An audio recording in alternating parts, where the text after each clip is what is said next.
say never again. Never, never say never again.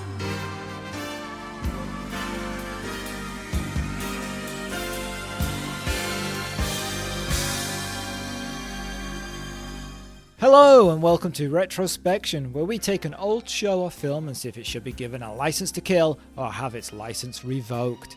In this episode we're taking a look at Never Say Never Again, the unofficial Bond film from 1983.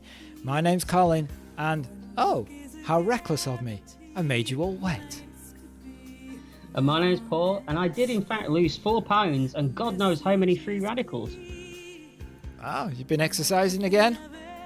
A bit. A little bit. About as much as Connery does in this movie. Ah, so not at all. Never Say Never Again stars Sean Connery as James Bond, Klaus Maria Brandauer as Maximilian Largo, Max von Sydow as Blofeld, Barbara Carrera as Fatima, Kim Basinger as Domino Petacci, Bernie Casey as Felix Leiter, Alex McCowan as Q, although actually he's called Algie in this, he's not called Q. So that credit's weird in IMDb because it's not right. Edward Fox as M, Pamela Salem as Miss Moneypenny, and Rowan Atkinson as Small Fawcett. Makes me laugh. Okay. Screenplay by Lorenzo Semple Jr., based on a story by Kevin McClory, Jack Whittingham, and Ian Fleming, and uncredited writing work by Dick Clement and Ian LaFrancis, which explains why there's a certain joke in the film. And you'll have to point that out to me. Yeah, certainly. Directed by Irvin Kershner. How did it take so many people to rewrite the script of Thunderball? Because Kevin McClory... Well, I'll explain why later, actually. Okay, all right. Music by Michael Legrand. And the theme music is sung by Lanny Hall, although there's a different theme that was created for the film, which is sung by Felix Hyman. And personally, I prefer that one, the one they didn't use. You can find it on YouTube. It's better. I don't think I've heard that. I'm look it up. Look at that. It's better. So, it couldn't be any worse. No. We should start off by explaining why there were 2 Bond films in 1983. This one and Octopussy starring Roger Moore. And why a Bond movie starring Sean Connery is considered unofficial. So, go for it. Back in the early days of Bond in the 1960s, Ian Fleming, Kevin McClory and Jack Whittingham worked on a potential Bond screenplay called Longitude 78 West. This was dropped, and Ian Fleming took ideas from this script and put them in his novel Thunderball. He did this without crediting McClory or Whittingham.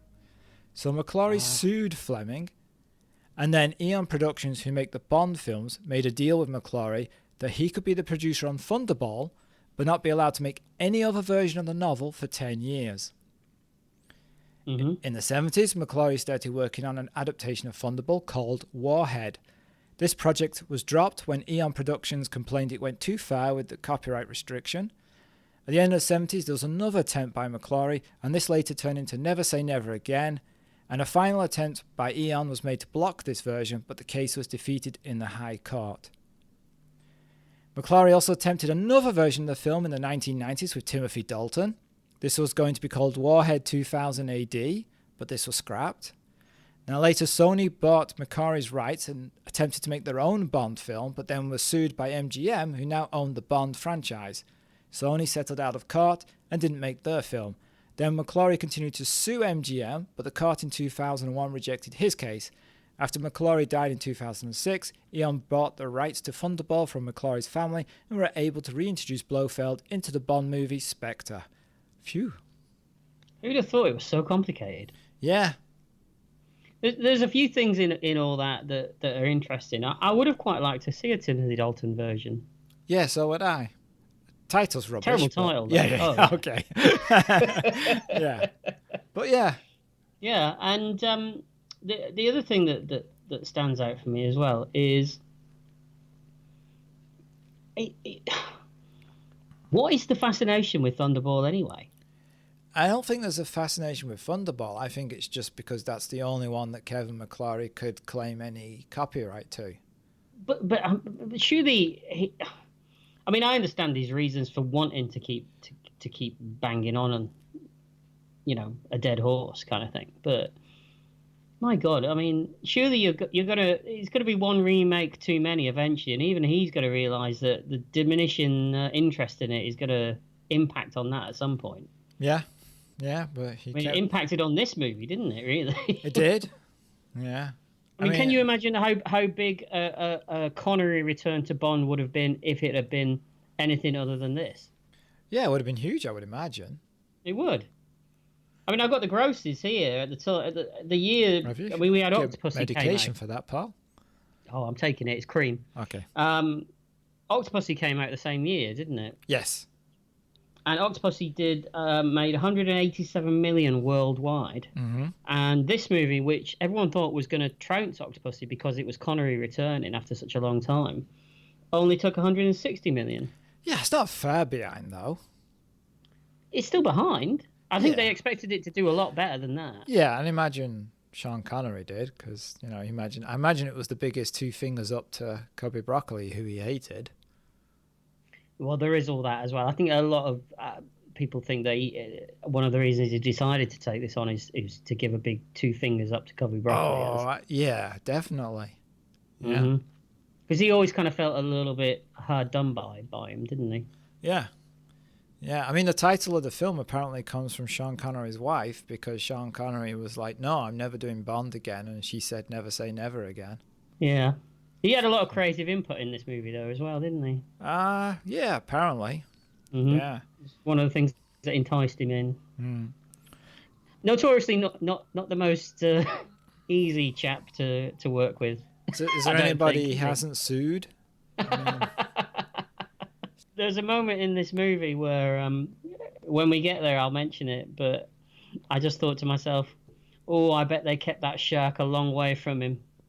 Oh, yeah, right. Probably in another hemisphere. Probably, yeah. Yeah. A lot of the Bond regulars in front and behind the camera were approached to be in Never Say Never Again, but they turned it down, possibly so they wouldn't upset Cubby Broccoli. And this includes John Barry as well. George Lazenby was considered to play the part of Bond at one point when they didn't think they were going to be able to get Connery. Ah, that would have been better. You think? It would have been a whole different kind of Bond film with an actor who only got to do it once, who wasn't, bored of the whole thing. Mm-hmm. Yeah. But apparently when Connery started to show interest, they ditched him like... Yeah, well, I appreciate that. Yeah. Legrand wrote music for the gun barrel sequence, only for them to find out they were not allowed to actually use the gun barrel sequence. Yeah, I never knew that until today. Well, there you go. That's why it has that. It begins with all those 007 symbols all over the screen. Yeah. Connery, unsurprisingly, hated the producer of the film and went on record as calling it a bloody Mickey Mouse operation. That sounds very Connery. Yeah. So Couldn't sound any more Connery unless you did Connery voice when you said it. I was going to try, but then I thought better of it. Maybe I'll do one later. Just throw one in. Oh, I'm looking forward to that. Don't. So that's all there's loads to talk about information-wise this film, but probably could go on all day. So do you have anything really urgent you want to discuss before we hear the trailer? I just thought it was interesting that Connery was 52 at the time that he made this, and he was actually 3 years younger than Roger Moore. That is interesting. In all fairness, though, Roger Moore does come across as older. Yeah. Orson Welles was apparently going to play one of the bad guys in it. That would have been interesting. Would have fit him on the screen. Widescreen. We're okay. Orson Welles and Sean Connery's ego in one place. Ooh, that could have been tricky. Time. Yeah. More explosive than the explosions in the film, of which there are very few. Richard Donner turned down the directing job as well, apparently. Okay. Barbara Carrera turned down Octopussy to do this because she wanted to work with Sean Connery so much. Now. It is swings and roundabouts with those two movies. Though, yeah, isn't it? it's like is that a bad decision or a good decision? Because I have opinion about her in this film. Have you? Yeah. Do you want it now or later? Oh no, throw it at me when you're ready. Okay, yeah. All right. They wanted her to play the title role in Octopussy. Trying to remember whether that was a decent role in Octopussy or not. Whether it's just I can't think. It's a better role than this. That's it. Let's do the trailer. All right, off we go.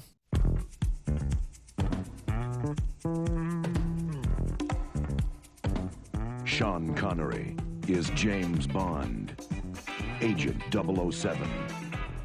Never say never again.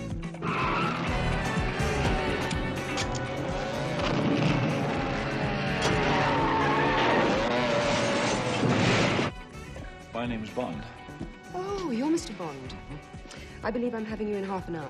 Oh, splendid. Your room or mine? Heavy, Mr. Bond?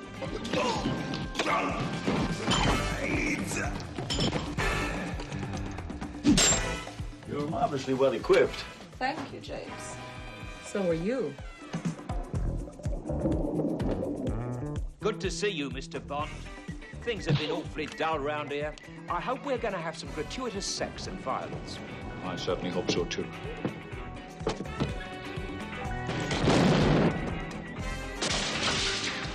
Bond, the game is over. Sean Connery is Ian Fleming's James Bond in Never Say Never Again. Well, that tells you everything you need to know. Yeah. So we begin with a 20th Century Fox logo and then an Orion Picture logo, which is just not right for a Bond film. No, you already know that something's amiss, don't you? Yeah. Credits begin. We fly over swampland with 007 written all over the screen. Mm. We fly over... In case you don't know. Yes, in case you thought you were watching something else, which you technically are. Mm. We fly over a large house in the woods. A man's running along the road. Then through the trees, we see it's Bond. James Bond. He punches out a guard, and he looks at the communication lines, throws a device like Frisbee that attracts the guard's attention. He zip lines along the lines and then takes out another guard. Oh, it's all action here. His hair looks a bit manufactured, doesn't it? You know why, don't you? I do know why, yes. Why, Paul? Because it is. So what do you think of Connery's wig? It looks more interested to be there than he does. Well, you know, and not a lot of people realize that Connery is actually controlled by that wig. It's like... Is he really? Yeah, it's like a face hugger in Alien. It clings to his head and tells him what to do. And it's like, oi, Connery. Because the wig has so little respect for him, it doesn't even bother calling him by the right name. It's like, oi, Connery, you got to play a Russian submarine commander. But I don't have a Russian accent. Don't matter, sunshine, do it. That's his wig. So Connery is basically scared of the wig, especially knowing that it used to adorn the head of an East End gangster back in the 50s. Ah. Yeah, that's why it sounds a little East End. It's all like syrup of figs and all that stuff. And then his wig was going to do a spin-off. What was that called? 00 Syrup. It's about a guy who has to take the wig into Blofeld's location so it can attach itself to Blofeld's head and take him over. But the wig pulled out because the story involved it changing colour, and it didn't want to do that. And the film was originally called A Time to Die. You didn't get those facts from IMDb, did you? No. Got them from You should post all that. I got it from my DB. Yeah, but you should post all that on IMDb. Should I? As facts. I mean, disprove it. No. So Is he dead? Is he dead? Sean Connery or the wig? The wig's still alive. I think he's alive, isn't The he? wig moves from actor to actor. Oh, does it? Oh yeah, who knows who's got it next? Do you think Shatner's had it?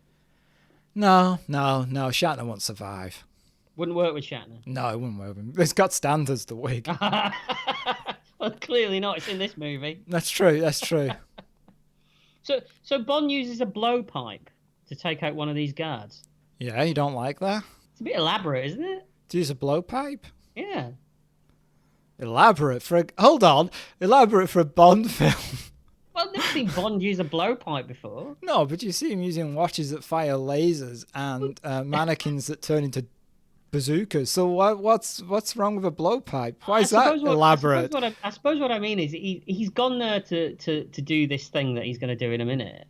Why take a blowpipe with you? Because it's silent. But he's... All right. It just seemed a bit silly to me. Only silly if he sucks rather than blows. So I've been told. Yeah. Yeah. So he looks over the roof, grabs a rope and abseils down, throws a flash grenade in the room, which explodes, but the explosion is a lot smaller than the reaction of the men. Oh, they're milking their 5 seconds, aren't They're they? like, "Ah!" And all it did was go poof. So he swings in and guns them down, and he looks into a room and sees a woman tied to a bed. A woman? Oh, sorry, that's the other guy. Sorry. The other guy, yeah. He walks in and a man grabs him. They fight. He knocks the guy out and Bond unties the woman and then stabs him. So this is a training exercise, apparently. Apparently, because we cut to M watching what we've seen on a monitor. An instructor mentions the time it took. Not too shabby, says Bond. But dead, replies M. M points out that Bond should have known that a millionaire's daughter kept captive for 8 weeks may have been brainwashed. So I've got questions about this. Oh, no, not questions. Yes. Yes. So this is a training exercise. Absolutely. Is he killing people? Yeah, they're the people that didn't pass the exams. He strangles one person, clearly. Yeah, they're the ones that got done by HR. You just go, oh, well, training exercise for you, I'm afraid. Is that it? Oh, right, okay. All right, I often wondered about that. So watch out for that for your future. What, being shot by a blowpipe by Bond? Not for the first time. I could only wish for it. I know. Bond says he was only killed once in 2 weeks of war games and reminds him he was killed by a mine. Bond reports that the mine only blew his legs off. It didn't kill him. And he protests that the war games are never like reality, and in the real world, adrenaline keeps him alert. And it's also revealed that M has mothballed the 00 department. Edward Fox is playing M a bit like he's a fast show character, isn't he? Oh, never. Yeah, I could see that. Suits you, sir. He's a bit too... Yeah. I say. This whole film is kind of a... I don't know, it always comes across to me as a bit like a YouTube fan fiction type version of Bond. I could see that. I mean, not the YouTube bit, but I could see it being a fan fiction, because I guess Kevin McClory is a fan, at least. He must be. You know, like fan movies. Like a fan movie. Yeah, you don't need to keep repeating it. It didn't get any clearer. You know, like a fan movie. A fan movie. Like a fan movie. You know, fan movie. You mean... A what? You mean a fan movie? That's all right. Oh, like a fan movie. Yeah, a fan Movie full of fans. All right. There's a sequel full of air conditioners. M wonders if adrenaline would be even enough and that Bond is full of free radicals, toxins. He needs to cut out the alcohol, the bread, and exercise. M is sending him to a health farm called Scrublands. I've been there, I think. Have you? Yeah. Yeah. You've been thrown out? Have you been to Scrublands? I think I've been to Scrublands, yeah. Thursday night in Wigan. We don't. Is it like a nightclub? They give you a sponge, a loofah. You're like, what do we do with this? Scrub. Everyone's there with the loofahs in the dance floor. All right, yeah. I think we need a business loan to get this started. Yeah, Scrublands. Be a hit. Don't think so. Bond leaves the office. Do you have an assignment? Asks Moneypenny. Yes, says Bond. I'm to eliminate all free radicals. Oh, do be careful, she says. Since when was Moneypenny so, a moron? Yeah, I don't know. I don't ever remember Lois Maxwell playing it like this, do you? No, definitely not. Mm. She would have slapped him daft. She would. What? All right. So we cut the Northerners listening there. Okay. We cut to Scrublands and Bond is arriving in his car. The man takes his bag, says they don't make them like this anymore. Yes, but it's still in good shape. And there's a lot of age-related gags at the beginning of this film. Did you know that car was a direct link to the car that Bond drives in the books? Oh, yes, it is, because it is the car that's in the books, yeah, not the Aston Martin. That's right. Because, Bond in the books is kind of a weird time period. I mean, we saw... In Dr. No, we see a bit of him when he mentions about the Beatles. Well, it's actually not Dr. No, it's Goldfinger. Is it Goldfinger? Oh, yes, it's Goldfinger when he's in the room, right? Yeah, he's talking about drinking Dom Perignon at the right temperature, and he says there's just certain things that aren't done, like listening to the Beatles without earmuffs. Right, and people think of Bond being cool, but what they have to bear in mind is Bond at that age, his music would have been Frank Sinatra, Dean Martin, because he's already in his 30s at that point. Yeah. So he's not down with the kids. So he's not down with rock and roll. So Bond driving, not driving an Aston Martin would be right for the character. You know, so it's interesting. Yeah, they kind of lose that now, don't they? Yeah, well, it's all over the show now. Oh, yeah. So we cut to Bond having an examination. The doctor comments on the amount of scar tissue Bond has. The doctor lists all of the procedures he's to undergo and then leaves. The nurse asks Bond to give a urine sample in a beaker she's holding. From here, asks Bond, which is a gag from Porridge, which is written by Dick Clement and Ian LaFrancis. Ah, yes, it is. Now you've said it. Yes, I remember that. Yeah. Yeah.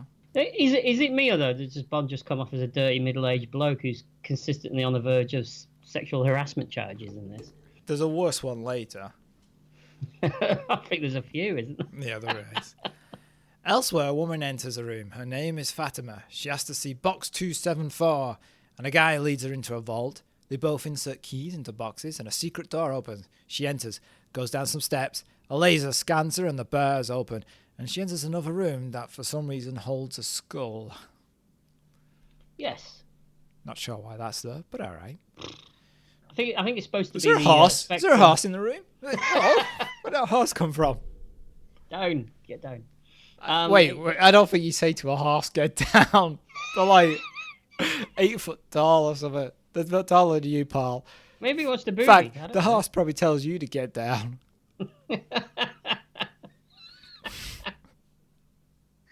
I couldn't climb onto a horse if I tried. Oh boy, if you tried.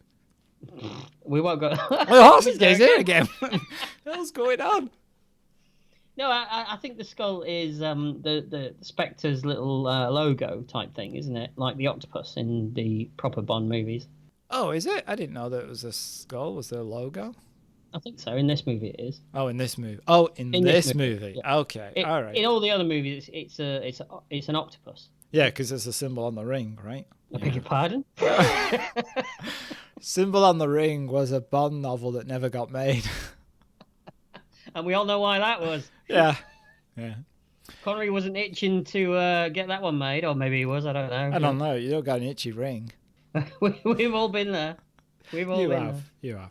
Yeah. Meanwhile, Blofeld is in a room in front of a group of people, and he's listing Spectre's current operations. He explains that the number one is in charge of a plan called the Tears of Allah. And this number one is Maximilian Largo, and he appears on a screen. Blofeld explains that an American Air Force officer of a cruel mistress is now under their control. A surgical operation has been performed that his right cornea is now the exact replica of the President of the United States. That this officer will be moved to a clinic near London, and that number 12, which is the woman Fatima, will be taking care of Officer Jack Patachi. He's never called Blofeld in the actual movie, is he? No one says the name Blofeld. Yeah, again. He's listed as Blofeld in the credits at the end, but yeah, but he's not mentioned. I wonder if that's well, that can't be a copyright thing. Cause I think Blofeld is an actual Kevin McClory creation. So is he? Oh, I think that's so. interesting. I think that's why they couldn't use it. You've got to say though, I mean, it is quite a good cast. You know, you've got Fox, you've got Sido, you've got Rowan Atkinson. I thought you were telling me to sit down for a second. Then, yeah. So I am sitting. Oh, it's a good cast. It is, yeah. Yeah. So we cut back to Scrublands. We see Fatima wheeling Jack in a wheelchair. They almost plough into Bond, who knocks the papers out of a nurse's hand, and as he helps her to pick them up, she says that she'll be having Bond in half an hour. We cut to Bond having his back cracked by her. He's what? His back crack? Yeah, no. His back crack. You heard what I said. I don't entertain your thoughts. I didn't know where to go with that. Bond makes a suggestive comment, but is stopped by the nurse continuing to work on him. Later, there's a knock on his door, and it's the nurse. She has a tray of food, salad, and a bit of ropey cheese. Bond opens his suitcase and reveals vodka, foie gras, and other rich delicacies. I've got an emergency case like this, stuff with Bud Lights and pies. Bud Lights and pies? Yeah, that's my emergency case. What kind of pies? Oh, what? Oh, It's the horse which again. that last one keep coming in? It's very strange. What pies do I not have? I've got them all. I've got meat and potato. I've got. Go on, yeah. Let's hear your list pies now. Let's see how fair this goes. It's like Just a Minute Me- where they do a list. Only it's not going to be a minute, is it, Paul? It's going to be 2 different pies, and then that's it. You're going to run out of filling. You're going to run out of filling, Paul. No, we got steak and kidney. You've Wait, got cheese what was and onion. what was the first one? Meat and potato. What's the meat? They never specify. Oh, unspecified meat. Unspecified Okay, meat. my favourite. That was another Bond title that was Unspecified rejected, wasn't meat. it? Yeah, it was. Meat and potato, steak and onion. Oh, steak and kidney. Oh, okay. Doubled up on the steak. Cheese and onion, chicken and mushroom. Yeah. Bean and sausage pie. It's a thing, trust Whoop, me. whoop, whoop. Congratulations, Paul. You've won. Hey, what do I win? We ran into a pie. Hey, what kind? Steak and kidney. Oh, I'd rather have a meat and potato. You don't get a choice. It's a game show. At least it's not a butter pie. What the hell's That is a a thing. butter pie? It's a pie with butter in it. Just butter? Yeah, it's a butter pie. It's a thing. It really is a thing. Didn't Marlon Brando use that in a film once? Imagine that. Great big pie in his hand trying to ram it where the sun doesn't shine. What? Scunthorpe? It would have made an interesting scene. It would, yeah. Yeah. All right. Well, that was an interesting segue. Let's get back to the film. All right. In Jack's room, he's smoking, but hurriedly puts it out when he hears Fatima approaching and hides the cigarettes and matches under his mattress. Fatima tells him to obey. She speaks to him in the third person and tells him if he wants to keep his sister alive, then he needs to follow her orders. She starts to kick the shit out of him. I'd do what she said. Yeah, but you've had nurses like that, right? I'm glad you said nurses. What was I gonna? What would I say? I don't know. I'm just glad you Prostitutes? said nurses.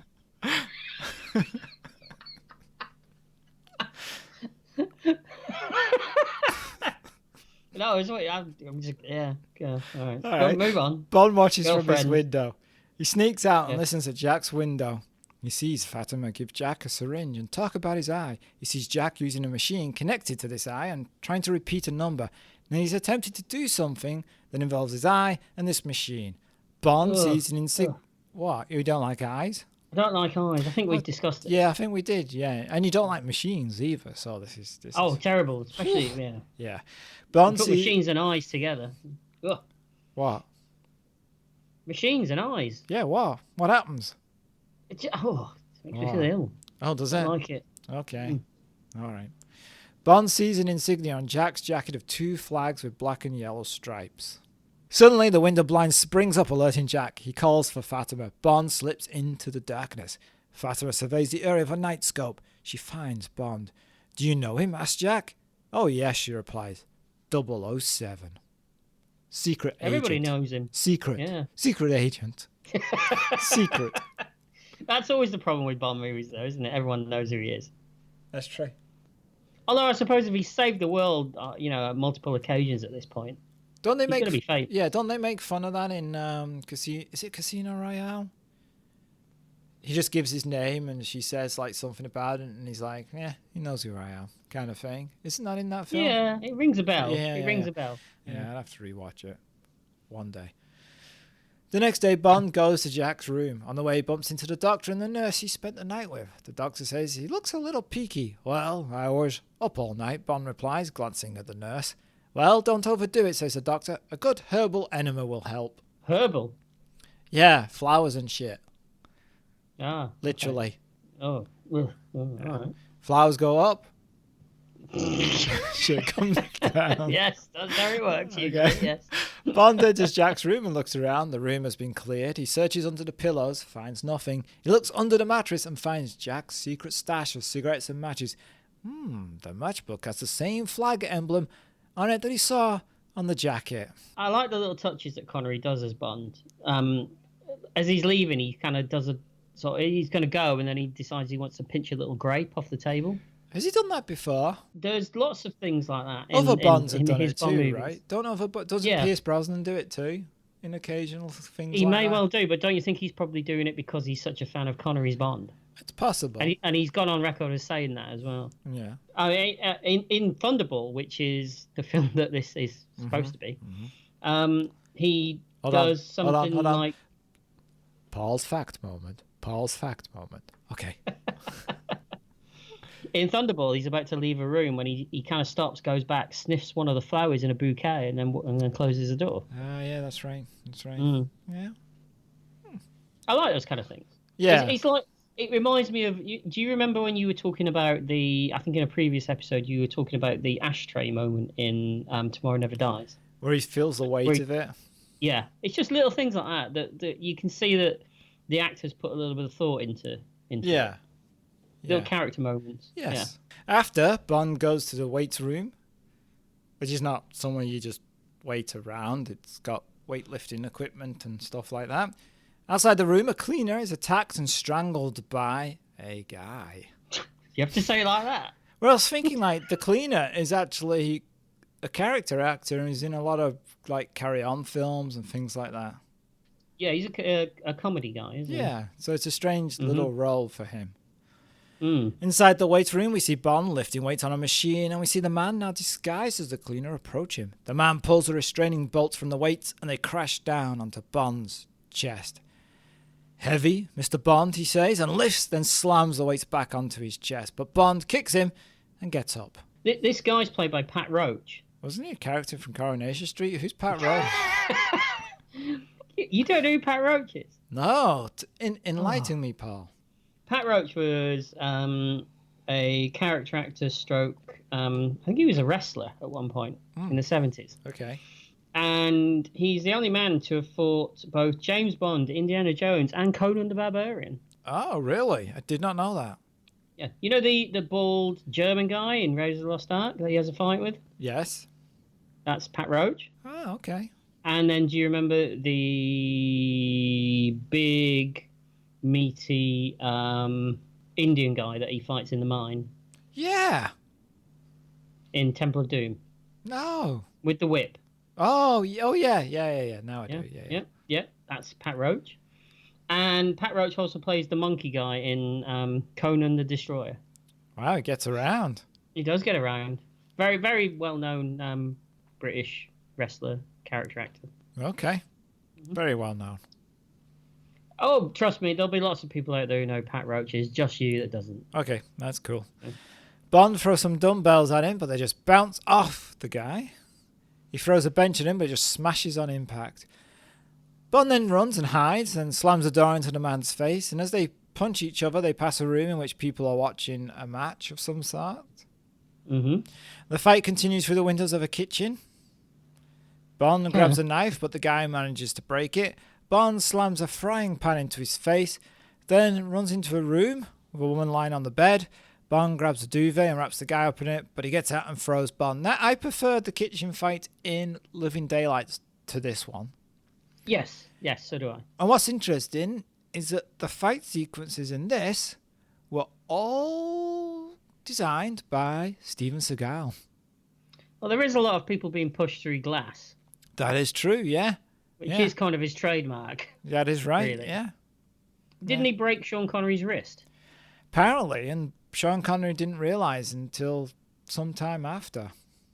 Oh, and then there was a lawsuit. I'm sure there was. Probably. Yeah, right. But he couldn't sign anything. But so Bond sees a beaker of liquid and throws it into the guy's face. The guy screams, staggers backwards, slamming into some shelves and collapses. Bond looks at the beaker. Urine sample. James Bond. Pee joke. Yeah. Can you imagine what your urine sample would do to people? Yours is banned in 13 countries, though. Let's be honest. That's why Battery acid. That's why you don't travel, right? That's right. Yeah, because you're not allowed. Geneva Convention, I think it falls under. Well, you're not allowed to carry dangerous liquids onto an aircraft, are you? Right.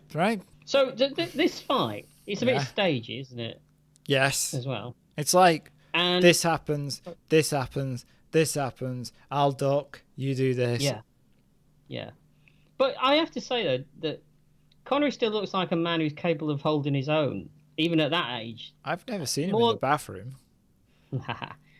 More than what Roger Moore does, I think. Yeah, well, Roger Moore's never the fighter. Roger Moore's the Exactly. lover. Connery looks like he could throw a punch. Roger Moore kisses a woman. Sean Connery slaps him. That is true. That is a very astute observation there, Colin. I think you should rephrase that as in to say that Roger Moore's Bond kisses the woman. All right, I'll join. Sean Connery's Bond. Actually, Not no. sure. Did Sean Connery say in Yes, an interview yes, that? he did. Yes, So, you know, he's a problematic person, Sean Connery, in many ways. yeah. Did you hear about Sean Connery's hairpiece kept coming off during this fight scene as well? Sean Connery had herpes? Well, no, his hairpiece didn't want to work with him through the fight scene. I It was told too you. dangerous. Yeah, it's like, oi, Connery, don't want to do it. Gonna get knocked off? Ain't loving that. That voice is very disturbing. I don't like that That's at all. not. That's the voice of the wig. That's the voice of Mr. Syrup Fig. Yeah. What do you think William Shatner's hairpiece sounds like? Oh, hello. All right, okay. So he's thrown the beaker of urine, and then he looks back at the guy who is now sat stirring forwards, not moving. Then the assassin slowly topples forwards, revealing his back is embedded with glass from when he crashed into the shells. Yeah, I don't get this. So Bond crashes through about a dozen doors and windows, and the bad guy dies by staggering into a few glasses and cups. Yeah, it's about the landing. Is that what it is? It is, yeah. If you land right, you just go through any windows. It Bond doesn't just matter. knows. Bond He knows. how He knows how to go through a window. This guy, hopeless. Never been through a window before in his life. Clearly not. He's dead. No, yeah. Never going to go through one again. No. Nope. So that's what it is. Okay. The next day, Bond is being yelled at by M for all the damage he's caused, even though the man was trying to kill him. M is livid and threatens to suspend Bond.